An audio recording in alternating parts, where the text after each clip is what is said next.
आइए जानते हैं प्रमुख अंतर्राष्ट्रीय खबरों को। उससे पहले एक नजर आज के हेडलाइंस पर। जनता आपके साथ है तो बैलेट चुनाव से डर क्यों? विदेशी मॉडल ने शेयर किया दिल्ली एनसीआर का स्मॉग। नितिन नवीन के प्रमोशन के बाद बिहार में भी फेरबदल।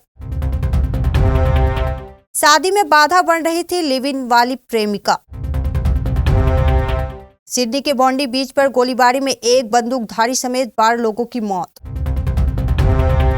नोबेल शांति पुरस्कार विजेता को वेनेजुएला से निकालने के सीक्रेट मिशन की पूरी कहानी।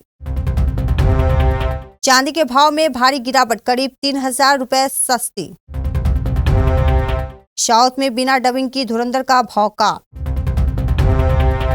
और स्पेन, अमेरिका और अर्जेंटीना, जाने किन किन देशों में है मेसी का आशियाना।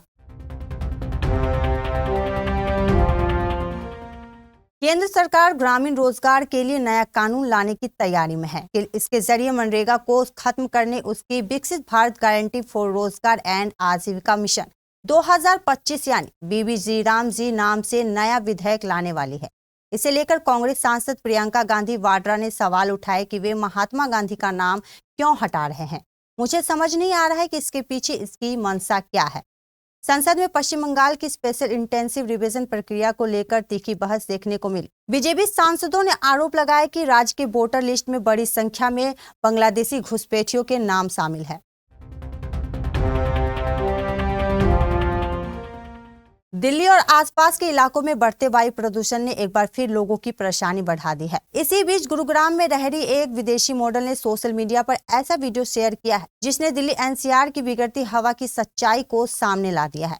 यह वीडियो तेजी से वायरल हो रहा है और लोग इसे देखकर हैरानी के साथ चिंता भी जता रहे हैं। मॉडल ने अपने घर की बालकनी से वीडियो पोस्ट किया।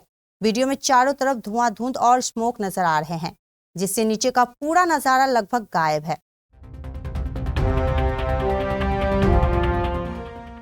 डोनाल्ड ट्रंप ने भारत पर लागू टैरिफ डबल करते हुए इसे 50% कर दिया था, जिसका शुरुआती असर तमाम सेक्टर पर देखने को मिला।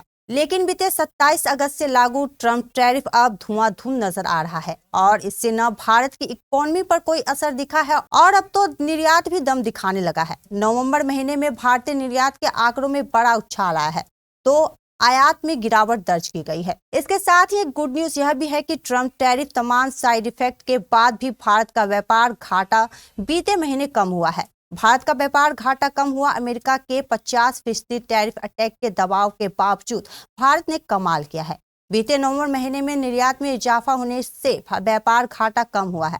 व्यापार घाटे में से गिरावट इंजीनियरिंग सामान, इलेक्ट्रॉनिक और जेम्स एंड ज्वेलरी सेक्टर के अच्छे प्रदर्शन से आई है। भारत का व्यापार घाटा कम होकर 24.53 अरब डॉलर रह गया, जबकि एक साल पहले से आंकड़ा 31.93 अरब डॉलर दर्ज किया गया था। भारतीय जनता पार्टी ने बिहार में संगठनात्मक स्तर पर बड़ा और रणनीतिक बदलाव करते हुए दरभंगा शहर से विधायक संजय सरावगी को बिहार बीजेपी का नया प्रदेश अध्यक्ष नियुक्त किया है। वे संजय जायसवाल की जगह यह जिम्मेदारी संभालेंगे। पार्टी का प्रमुख वैश्विक चेहरा माने जाने वाले संजय सरावगी फरवरी 2005 से लगातार विधायक हैं और दरभंगा शहरी सीट से उनकी मजबूत पकड़ मानी जाती है। वे पिछली एनडीए सरकार में मंत्री भी रह चुके हैं, जिससे उन्हें प्रशासनिक और संगठनात्मक अनुभव भी है। पार्टी के भीतर संजय सरावगी को वैश्विक समाज के प्रभावशाली चेहरे के तौर पर देखा जाता है। ऐसे में उनका प्रदेश अध्यक्ष बनना सामाजिक संतुलन, चुनावी गणित के लिहाज से भी अहम माना जा रहा है। उत्तर प्रदेश से एक बेहद डरावना हत्या का मामला सामने आया है। पुलिस ने एक टैक्सी ड्राइवर को अपनी लिव इन पार्टनर की हत्या के आरोप में गिरफ्तार किया है। आरोप है कि उसने महिला का सिर काटकर शव को जंगल में फेंक दिया और फिर घर लौटकर दूसरी शादी की तैयारी करने लगा।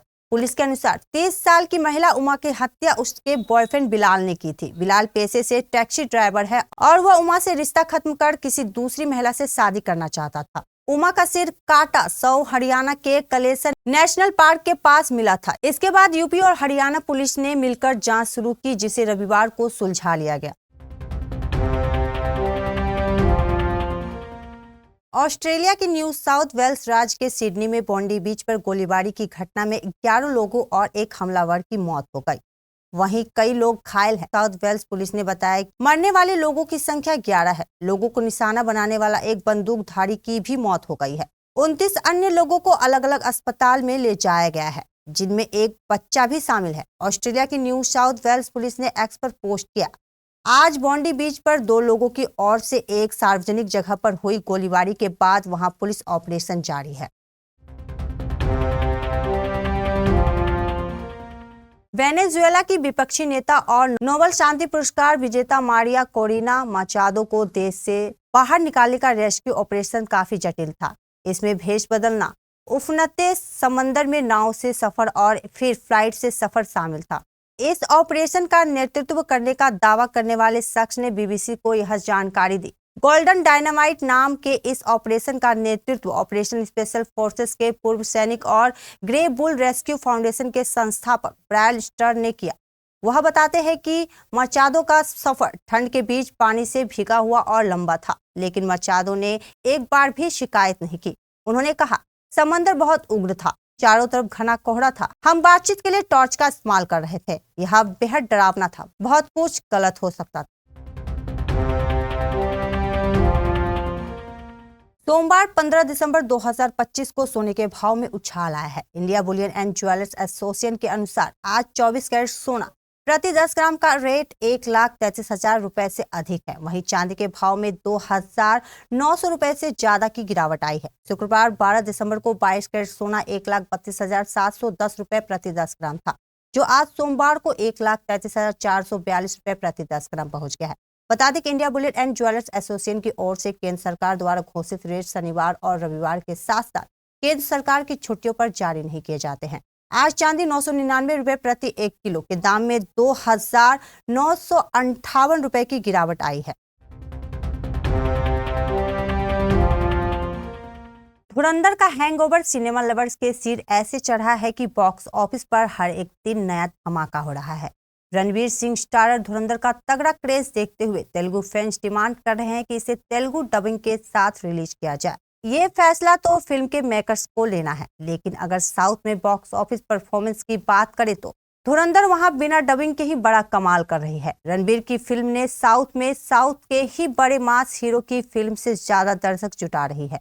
बीते शुक्रवार से जहां धुरंधर का बॉक्स ऑफिस पर दूसरा हफ्ता शुरू हुआ, वहीं तेलुगु के बड़े मास हीरो नंदमुरी बालकृष्ण उर्फ बालैया की अखंडा 2 शुक्रवार को ही थिएटर में रिलीज हुई। अखंडा 2 एक पैन इंडिया फिल्म है। इसे ओरिजिनल तेलुगु वर्जन के साथ हिंदी, कन्नड़, तमिल और मलयालम में भी रिलीज किया गया। फुटबॉल के सबसे बड़े सुपरस्टार लियोनेल मेसी के भारत ने यहां के करोड़ों फैंस की धड़कनें बढ़ा दी है। भारत में उनके दीवानों की कोई कमी नहीं है और इस महान खिलाड़ी को करीब से देखने की उम्मीद ने लोगों में जबरदस्त उत्साह भर दिया है। हर कोई जानना चाहता है कि मैदान पर फुटबॉल का जादू बिखेरने वाला यह सुपरस्टार पर्दे के पीछे कैसी जिंदगी जीता है, उसके ठिकाने कहाँ कहाँ हैं और उसकी लाइफ स्टाइल कैसी है। बार्सिलोना और मियामी मेसी का सबसे मशहूर घर स्पेन के बार्सिलोना के पास कैस्टेल डेफेल्स इलाके में है। इसे उनका बार्सिलोना वाला घर कहा जाता है। मेसी ने करियर के दौरान इसे विला में अपनी कई साल बिताए। इस घर की सबसे खास बात है इसमें एक बड़ा सा लॉन, स्विमिंग पूल और ट्रेनिंग के लिए एक छोटा फुटबॉल ग्राउंड भी मौजूद है। दिखावे से दूर मेसी ने इसे अपने परिवार के आराम को ध्यान में रखकर डिजाइन करवाया है।